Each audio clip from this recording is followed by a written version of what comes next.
আসসালামু আলাইকুম ওয়া রাহমাতুল্লাহি ওয়া বারাকাতুহু। শ্রদ্ধেয় সম্মানিত ভিউয়ার্স, নিশ্চয় থাম্বনেল দেখে বুঝতে পারছেন কি বিষয়ের উপর আমি কথা বলতে চলেছি। মানসিক রোগ এক খতরনাক রোগ। মানসিক রোগ তার সহি ট্রিটমেন্ট পরিপূর্ণ হয় না, পাওয়া যায় না। দীর্ঘদিন প্রচেষ্টার পরেও, ট্রিটমেন্ট করার পরেও রোগীটা সুস্থ হয় না। মানসিক রোগ থেকে মুক্তি পাওয়ার জন্য ইসলামে তার পরিপূর্ণ বিধান রয়েছে, চিকিৎসা রয়েছে ইনশাআল্লাহ। মানসিক রোগ কি কি কারণে হচ্ছে, এর উৎপত্তি স্থল কোথায়, এর সহি ট্রিটমেন্ট কিভাবে হবে এবং এর সোর্স কোথায়, এর ফিনিশ কোথায়, এর প্রথম থেকে শেষ পর্যন্ত কিভাবে ট্রিটমেন্ট চালাতে হবে, সব বিষয়ে ইনশাআল্লাহ খোলাখুলিভাবে আলোচনা করছি। মানসিক রোগ এক খতরনাক রোগ। এই রোগ বিভিন্ন কারণে উৎপত্তি হতে পারে। 20% মানসিক রোগ উৎপত্তি হয় জিন জাদু থেকে। একটা রোগী বহুদিন থেকে 10, 15, 20 বছর যাবত জিনে আক্রান্ত রয়েছে, জাদুতে আক্রান্ত রয়েছে, তার সহি ট্রিটমেন্ট হয়নি, সহি তদবির হয়নি। ধীরে ধীরে সে মানসিক রোগে পরিণত হতে পারে, মানসিক রোগে আক্রান্ত হতে পারে। এইবার কিছু সমস্যা রয়েছে, 80% সমস্যা রয়েছে, সেইটা অন্যান্য কারণে মানসিক রোগের উৎপত্তি হতে পারে। বংশগত কারণে মানসিক রোগ উৎপত্তি হতে পারে।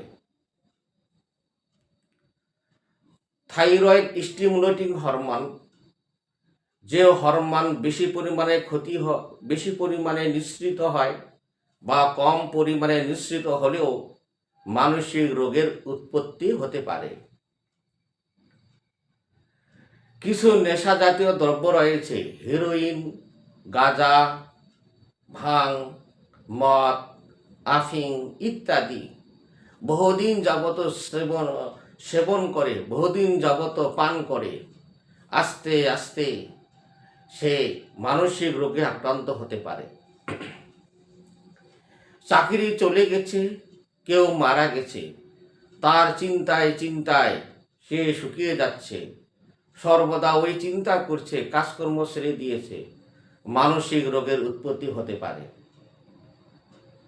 পরের কারণ, কিছু ছেলে মেয়ে পাওয়া যায়, তারা সারা রাত ধরে মোবাইল ব্যবহার করে, মোবাইলে স্ক্রিনের মধ্যে ডুবে থাকে, বছর কা বছর সে রাত্রে ঘুমা বন্ধ করে দিয়েছে।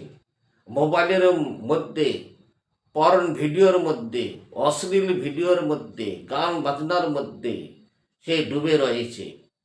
দীর্ঘদিন এই রাত্রে ঘুমের ব্যাঘাত হয়েছে, যার ফলে ধীরে ধীরে মানসিক রোগের উৎপত্তি হতে পারে।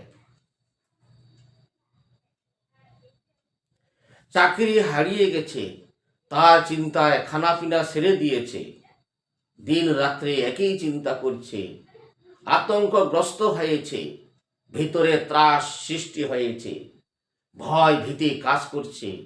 ধীরে ধীরে মানসিক রোগে আক্রান্ত হওয়ার সম্ভাবনা 100% রয়েছে। অ্যাক্সিডেন্ট দেখেছে, মৃত্যু দেখেছে, দেখার পরে তার ভিতরে ভয় কাজ করছে, ত্রাস কাজ করছে, ডিপ্রেশনে ভুগছে, প্যানিক ডিজিজ অর্থাৎ আতঙ্কগ্রস্ত হয়েছে।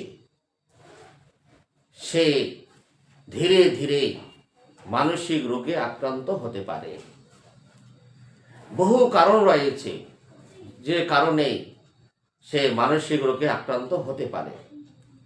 সংসারে গরিবত্ব, অনেক ছেলে মেয়ে রয়েছে, সংসারে ভার সহ্য করতে পারছে না, ছেলে মেয়েদের নিয়ে চিন্তা করছে, কোনো খাদ্য বস্ত্র অন্ন জোগাড় করতে পারছে না। এই বেশি চিন্তা করার কারণে মানসিক রোগের উৎপত্তি হতে পারে।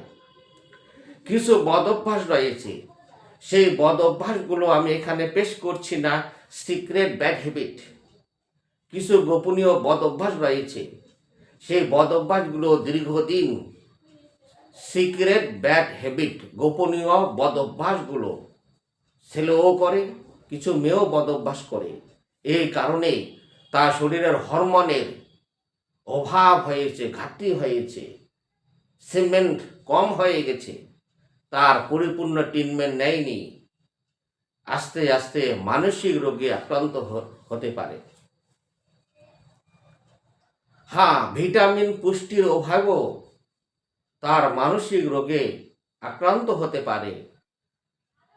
সেটা নার্ভের সমস্যা দিয়েই, মাথার যে টিস্যুগুলো রয়েছে সেগুলো রক্ত চলাচল কম হওয়ার কারণেও মানসিক রোগে আক্রান্ত হতে পারে। তাহলে আপনারা ক্লিয়ার বুঝতে পারলেন কি কি কারণে মানসিক রোগ হতে পারে। সমস্ত মানসিক রোগী যে জিন জাদুতে আক্রান্ত হয়েছে এটা যেমন বলার অবকাশ নেই, তেমনিভাবে সব যে ডাক্তারিক কারণে হয়েছে, শারীরিক কারণে হয়েছে মানসিক রোগ, সেটাও বলার কোনো অবকাশ নেই যতক্ষণ পর্যন্ত পরিপূর্ণ পরীক্ষা নিরীক্ষা না হচ্ছে। তাহলে এই মানসিক রোগী সহজে ভালো হয় না। মানসিক রোগী ধীরে ধীরে আত্মহত্যার পথ বেছে নিতে বাধ্য হয়। এই রোগ খুব খতরনাক রোগ, এই রোগ খুব খতরনাক রোগ। এই রোগ থেকে নিজেকে বাঁচাই এবং সকলকে বাঁচাবার চেষ্টা থেকে নেই। এই ভিডিওটি আমি খোলাখুলিভাবে আলোচনা করছি, দোয়া করবেন। এই ভিডিওটি থেকে আপনারা বুঝতে পারলেন, আমরা বুঝতে পারলাম তার কোনো চিকিৎসা আছে কি? হ্যাঁ, অবশ্যই চিকিৎসা রয়েছে। প্রথমে রোগীটাকে মেন্টাল স্পেশালিস্ট অর্থাৎ মানসিক বিশেষজ্ঞ ডক্টরের কাছে নিয়ে যেতে হবে। প্রয়োজনে স্ক্যানিং, এমআরআই, বিভিন্ন টেস্ট, পরীক্ষা নিরীক্ষা বগেরা করে নিতে হবে। শারীরিক কোনো সমস্যা থাকিলে তার ডাক্তারি ট্রিটমেন্ট অনুসারে তার চিকিৎসা নিতে হবে। অপরদিকে জিন জাদুতে আক্রান্ত হতে পারে, যেটা মেডিকেলে ধরা পড়বে না, সেটাও আপনাকে তদবিরের মাধ্যমে, রুকিয়ার মাধ্যমে, সাপ্লিমেন্টের মাধ্যমে এবং কিছু কিছু নেক আমলের মাধ্যমে তাকে সেভ করাতে হবে, কাটানি করাতে হবে। এইভাবে দীর্ঘদিনের চেষ্টার পরেও রোগীটা ধীরে ধীরে সুস্থ হবে। চলো এবার আমি তদবির লাইনের এইসব রোগীদের ট্রিটমেন্টের কথা বলি। সেই ট্রিটমেন্টটা আপনারা শুনবেন। প্রথমে দিনে 2 বার করে রুকিয়া করতে হবে। কতদিন? 21 থেকে 41 দিন পর্যন্ত রুকিয়া করতে হবে। জিন জাদু থেকে বাঁচার জন্য এটা করতে হবে। হতে পারে জিন জাদুতে আক্রান্ত, পরীক্ষায় ধরা পড়ল সেই জিন জাদুতে আক্রান্ত রয়েছে। আপনি ইস্তেগফার পাঠ করে নিন, দরুদে ইব্রাহিম পাঠ করে নিন, সূরা ফাতিহা 7 বার পাঠ করে নিন, আয়াতুল কুরসি 3 বার, সূরা ইখলাস, সূরা ফালাক, সূরা নাস 3 বার করে পাঠ করে নিন।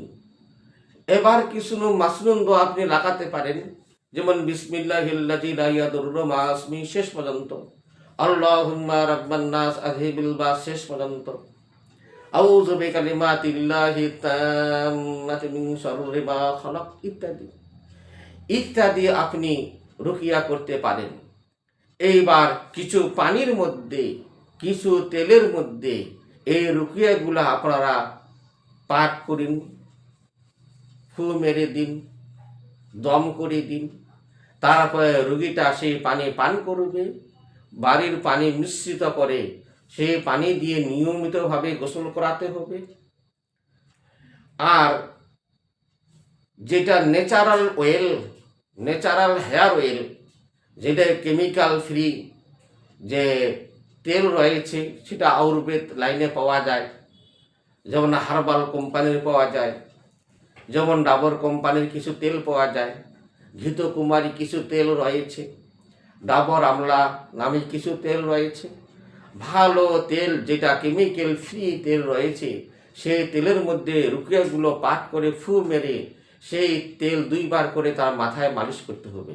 রাত্রে শোয়ার সময় অবশ্যই মাথায় ভালোভাবে ম্যাসেজ করাতে হবে, আর সকালবেলা ঘুম থেকে উঠে তাকে মাথায় ম্যাসেজ করাতে হবে। এইভাবে দিনে 2বার করে ওই কেশ তেল হেয়ার অয়েলটি ব্যবহার করাতে হবে। সঙ্গে কিছু আমল রয়েছে, সেই আমলে তাকে জুড়াতে হবে। তাকে পাক সাফ অবস্থায় চলতে হবে। তাকে খানার সময় মাশরুম দোয়াগুলো আমল করতে হবে। টয়লেটে যাওয়ার আগে এবং পরে দোয়াগুলো তাকে পড়তে হবে। আর তাকে নামাজের পাবন্দি করতে হবে এবং সত্য কথা বলতে হবে, এবং কিছু সাদগা জারিয়া করে দেবেন এই নিয়তে যেন হে আল্লাহ এই রোগীটাকে পরিপূর্ণ সুস্থতা দান করেন। এই নিয়তে কিছু দান খয়রাত করবেন। দান খয়রাতের এমন শক্তি রয়েছে, সমস্ত বালা মুসিবতকে আল্লাহ পাক ধ্বংস করে দেন। এই জন্যেই আর কি করতে হবে, তাকে মোবাইল থেকে ফ্রি করাতে হবে, আর রাত্রে যেন পরিপূর্ণভাবে ঘুমাতে পারে।